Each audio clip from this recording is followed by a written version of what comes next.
It's been 10 years. However, Tony called me out of the blue, and I couldn't help but wonder what he wanted from me. To my surprise, he said something shocking. I'm going back to your home with my wife, so you need to leave. That place belongs to us. I couldn't believe what I heard. I decided to set the record straight for Tony, who was still living in a fantasy world. Our family home will never be in your hands. My name is Andrea Jones, and I'm a 34-year-old office worker.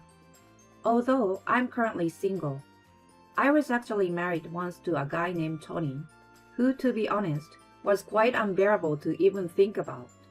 We met at work when I was 23, and he was 22 as a new employee. As his mentor, I told him the ropes, and we ended up working together on several projects. Tony was an energetic and lively new hire with a great sense of humor, and we had a lot of fun working together. One day, at a company drinking party, he approached me and said, Andrea, would you like to go on a date with me? I've been quite interested in you. I was taken aback, but I agreed, and we began dating. We had a great time together during our relationship.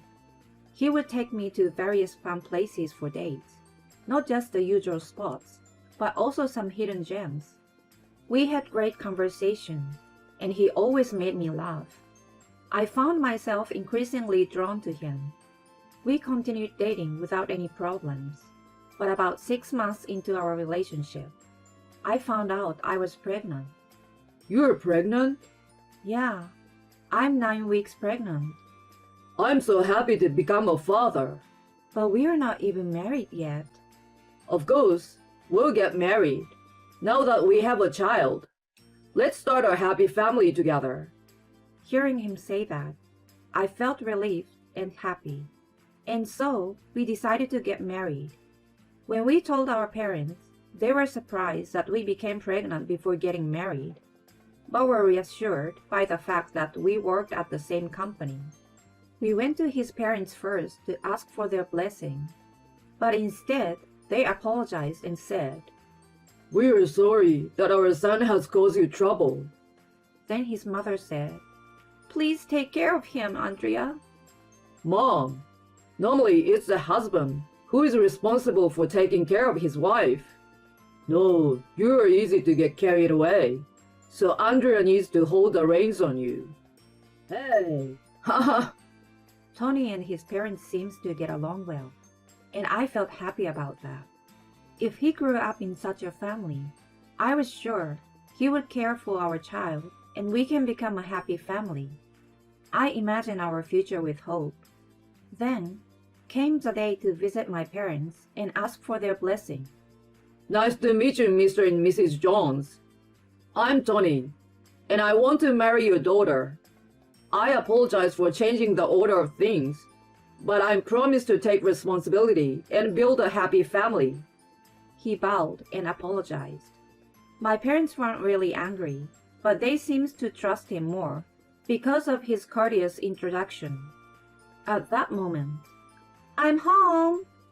Welcome back, Christina. We have a guest? Yes, remember? I told you that Andrea's fiancé visiting today. Oh, was that today? Come over here and introduce yourself. All right.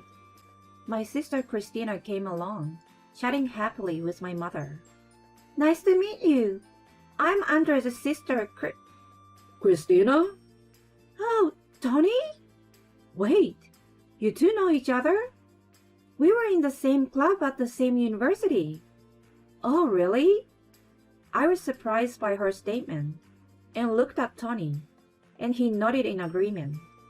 My sister was 21 at the time and a senior in college, and she and Tony were in the same club, with Tony being her senior by 1 year. It's a small world, I said, surprised, just like the two of them. Whoa, I can't believe you're Andrea's sister. I was also surprised that you're my sister's fiancé, Tony. Our last name in Jones, a very common name, so I guess it's hard to tell we're sisters. If Christina already knows Tony, Then it's like he's already family. My father said, and my mother smiled kindly. Thus, the marriage greetings ended in a friendly atmosphere. The dinner party for both families' greetings was also enjoyable, and we got married and became husband and wife. I went on maternity leave as I was pregnant and focused on household chores while enjoying our newlywed life. Every day, I made lunch boxes for my husband, cleaned the house, cooked dinner, and waited for him to come home. I love my job, so I planned to return to work after my maternity leave, but I also thought it would be nice to experience being a housewife like this. It is probably the most peaceful and relaxed time to enjoy our newlywed life, since it will become quite hectic once the baby arrives. Tony seems to be busy with work, and some days he came home late, but we were happy to spend our weekends together. Soon after, I went into labor and gave birth to our beautiful baby girl. Tony was very happy to meet his daughter. She's so cute. She's like an angel, he said, holding our daughter. I thought he would be a great dad as I smiled at him. After that, I was discharged from the hospital and returned home to focus on child rearing while on maternity leave. I felt so happy just by spending time with my adorable daughter every day. Of course, there are difficult times like the baby crying at night, but she was so cute that nothing bothered me, except for one thing. It was that my husband's return home was getting later and later every day. Even before, he often came home after 10 p.m. when work was busy, but recently, he had started coming home after midnight or around 2 a.m. As these days increased, I got a little frustrated. After all, it's tough with a newborn baby, and just having my husband at home makes me feel at ease. One day, I expressed my dissatisfaction to my husband. Hey, are you really that busy with work? I've only been working for about 2 years, but even during the busy season, I wasn't that busy. My husband looked troubled. Well, I have to work this much or I won't finish my work. Besides, I have to work hard and earn money for us now, right? That's true, but I couldn't say anything more when he said that. And on weekends, he seems tired and just slept in his room all day, only coming to the living room during meal times. He didn't play with our daughter much, and he was different from the husband I had envisioned. But if work was busy, there was nothing I could do but accept it. But in the midst of all this, I found out a shocking fact from a colleague at work who contacted me. The call came during the day. Hey, isn't this Tony? My colleague was apparently off that day, and she came to town to do some shopping. She saw my husband dressed in a suit, walking with a woman she didn't know, and she took a picture and sent it to me. What? Are you kidding me? I was so shocked when I saw the person in the photo that my head went completely blank. The woman next to my husband was my sister Christina. The two of them were holding hands affectionately, and it didn't look like they were just relatives. Furthermore, when my colleague secretly followed them, it seems that the two of them boldly entered the hotel in broad daylight. I felt as if my head had been hit with a blunt object when I heard about it. After that, I decided to hire a private investigator to confirm whether they were really having an affair. I still had a part of me that wanted to believe in my husband. However, it turned out that my husband was indeed having an affair with my sister, and several evidence photos were sent to me from the investigator. When I asked my colleague, she said that my husband hadn't been working overtime for the past few years, and always left work on time. In other words, he had been lying to me and meeting with my sister all along. With the evidence in hand, I felt an indescribable anger toward my husband and sister. I immediately confronted my husband, showing him the evidence photos and asking him what he thought he was doing by having an affair with my sister. He couldn't deny it and eventually confessed. Christina was the one who came on to me. At first, we were meeting with a few friends from the university club, but then we started meeting alone. Before we knew it, we were meeting more than half of the week. That's enough. Do you think you can get away with doing something like this? I'm going to divorce you and make you pay alimony. I guess that's inevitable. Of course. I will make Christina pay too. Huh? He was very surprised when I said that. She's still a student and will graduate soon. It's too cruel to demand alimony from your own sister. I think the one who deserves the criticism from society is my sister, who slept with her sister's husband. If you don't want to burden Christina, then you should pay for both of you. Considering the going rate, it would be around $70,000 for two people. $70,000? That's outrageous. You did something that warrants that kind of payment. You're going to take responsibility for your actions. When I said that, he turned pale. Anyway, let's talk about this thoroughly next time. He said that, and we agreed to have a discussion with both families present. He said he would stay in a business hotel for a while, so I was left to live with my daughter and think about our future. And so, we decided to have a discussion about it at my parents' house over the weekend. But my husband and sister didn't show up. This surprised not only me, but also our parents and my in-laws. We were truly sorry about this. It's bad enough that he's causing you trouble, but not showing up to this meeting is beyond our comprehension. They said, apologizing profusely. Well, our daughter's not here either, so we are both at fault. They also expressed their concern for me. Who was the main victim in this situation? If the two of them continue to be unresponsive, we'll pay the compensation for you, and we'll also cover the child support payments.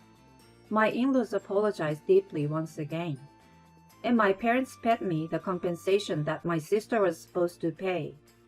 I felt uneasy about receiving money from my parents, but they assured me that they would find my sister and make her pay, so I didn't have to worry.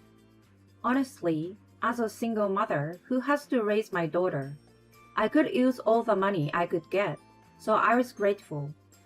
In the end, we couldn't reach either Tony or Christina. I also went to Tony's workplace, but he had apparently submitted his resignation letter and quit. Christina had just graduated from college and planned to become a part-time worker as she hadn't found a real job yet. I knew she was mobile, but I never thought my husband would abandon everything and elope with her. After that, I lost all contact with them. Later, a pre-filled divorce form was sent to me, which made me angry, but I signed it and submitted it immediately.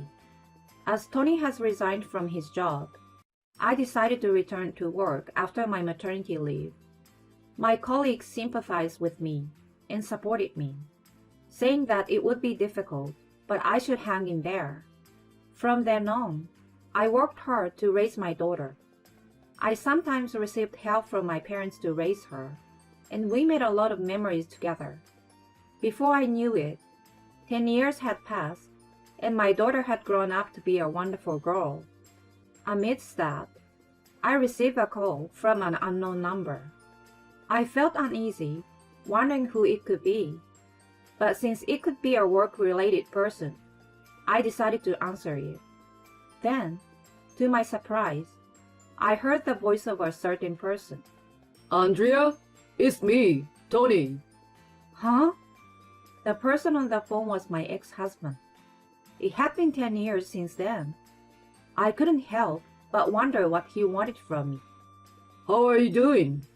What do you mean? You calling me isn't going to end well. How are your parents doing? What's it to you? Why do you even care about my parents? They're also Christina's parents. What's wrong with worrying about my wife's parents? My ex-husband said that. I see. He married my sister. but I have a feeling he's up to something. I should be careful and probe for more information. My parents passed away. They both died from an illness. Seriously? Then what about your family's home? I inherited it. Then, my ex-husband made a surprising statement. I'm going back to your home with my wife, so you need to leave. I couldn't believe what I heard. What are you talking about? I said I inherited it. I'm saying that Christina and I are going to live there, so you need to leave. Also, why are you the one who inherited the home? Doesn't Christina have the right to inherit it too? I hope you're joking. After betraying our family like that, how could she possibly have the right to inherit anything? Don't be ridiculous. I won't accept that. We just had a kid recently, so we are going to turn her family's home into our home. I decided to set the record straight for Tony, who was still living in a fantasy world. Our family's home will never be in your hands. What do you mean? Like I've been saying, I inherited it. And then, I heard a woman's voice, probably my younger sister. Hey sis, I won't allow you to inherit the house without my permission. We need to talk about the inheritance too. I didn't really want to deal with them anymore. But then, I came up with an idea. I guess we have to talk about it then. I told them to meet me at the coffee shop I specified. And there, I met my ex-husband and sister for the first time in 10 years. Both of them looked shabby, as if they were struggling to make a living. Christina and Tony asked only about the inheritance and the inheritance of the house. I was amazed that they didn't seem to feel sad that our parents had passed away. Actually, the story about our parents' death was a lie. They are living in a different house now. They had sold the old family home so that Christina couldn't return. But I didn't mention that fact, and I just nodded along with their talk. Christina said, "We'll leave it to you to divide the inheritance then." And they left the coffee shop. That was the beginning of my plan. An hour later, I received a call from a friend who had helped me with my plan. I had asked my friend to tell my sister and ex-husband to find out their current address. Once I got the address, I reported it to both sets of parents. Soon after, both sets of parents and I rushed to my sister's house. "Why are you here?" They were quite shocked by our sudden visit. Both sets of parents demanded reimbursement for the money they had paid in advance for consolation money and child support. "We don't have any money to pay you back. We've been working part-time jobs and barely making ends meet." They said that, but our parents didn't forgive them. If that's the case, then you will have to consult with the police or a lawyer and figure out what to do. The word police and lawyer made my sister's and Tony's face turn pale. "That's going to be a problem. If it's okay to pay little by little, we'll pay. So please forgive us," they pleaded while crying. My parents and in-law reluctantly agreed to the condition and told the two that if the payment was delayed, they would immediately take legal action. Christina and Tony fell to the ground with a defeated expression.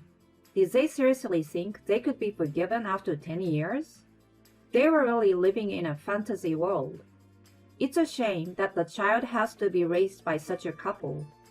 I can only pray that the child learns from their parents' mistakes. Meanwhile, I live happily with my lovely daughter and my parents. My daughter studies hard and happily tells me about her good grades at school. I plan to work hard so that she can continue to smile in the future. My sister and ex-husband were both lazy, so perhaps that's why they were attracted to each other. I was angry when they eloped and ran away, but I felt satisfied when they were finally found and couldn't run away anymore. Andrea was probably glad to have cut ties with such terrible people. I hope she and her daughter can continue to live happily with their parents. Thank you for watching until the end. If you liked the video, please subscribe to the channel. See you in the next video.